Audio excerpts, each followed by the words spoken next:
Let's start you this morning, though. The truck driver behind the fatal Boksburg explosion is set to make his first court appearance this morning. On Saturday, the 32-year-old hit a low bridge, causing a blast that killed 18 near the Tambo Memorial Hospital. And of these, 9 are hospital staff members. Over 30 people are being treated for critical wounds at various hospitals.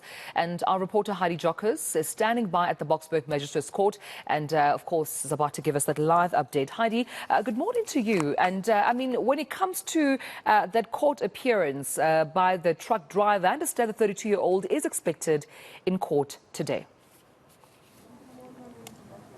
Yes, certainly. We're not entirely sure what is expected to come out of court and whether or not the 32-year-old will be attempting to apply for bail. We'll just have to wait and see what unfolds in court this morning. But indeed, the 32-year-old was arrested on Christmas Day. He was recovering in hospital after suffering minor injuries. And as you rightfully indicated, Tumelo, in your introduction, he had been traveling through Boksburg, and he, of course, did not gauge the height of the bridge and the size of that gas truck.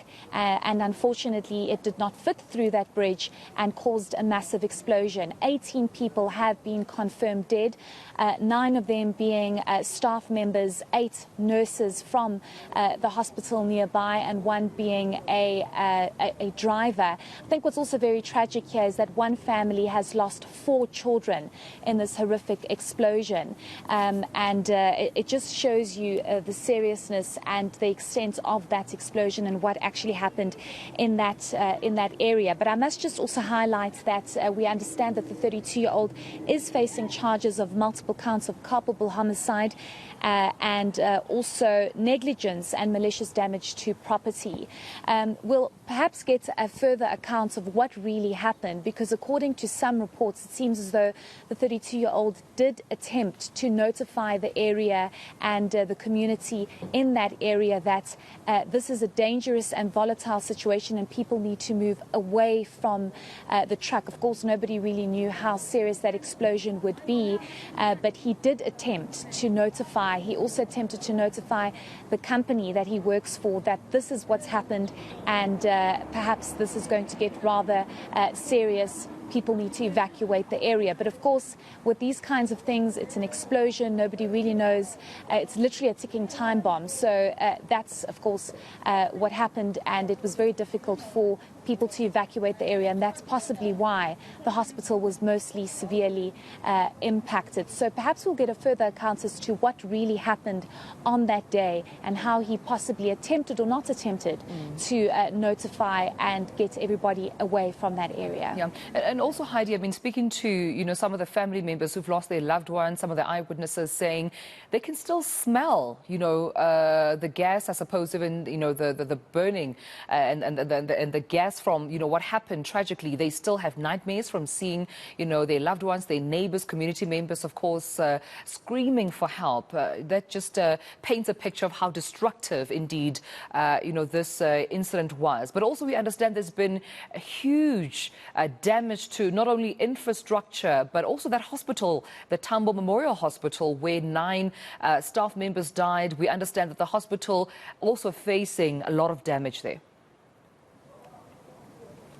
Yes, certainly, and it just shows you the extent of that explosion, that 9 of the 18 people that tragically lost their lives from that explosion were in that hospital. It's also understood that a number of people were seriously injured in the parking lot of that hospital. So it shows you how far that explosion actually went and the serious impact that it actually had on that community and nearby homes as well.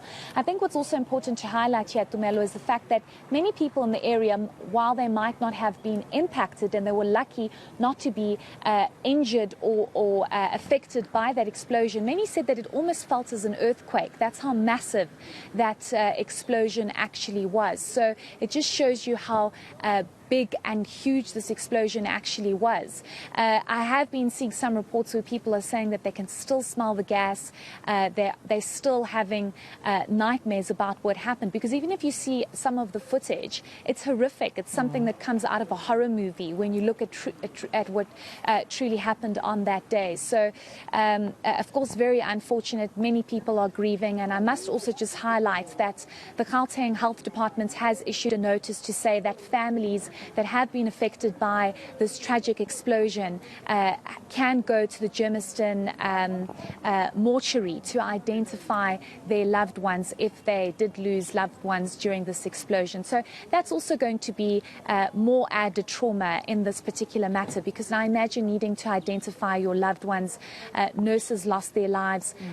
One family lost 4 of their children. So that's also going to be happening today a little later on, where family members can go to the mortuary to identify their loved ones. Absolutely, a tragic incident indeed. I can only imagine what the loved ones and families are going through, Heidi, having to also identify loved ones who may be burned, due to, of course, that gas explosion. But we'll leave it there, colleague. We'll be sure to catch up with you again as soon as there are other developments. The 32-year-old driver of the gas tank expected to appear in court today. No updates as yet as to whether or not he's applied for bail, but Heidi Giokos definitely putting her hand on the pulse of what's happening in court today.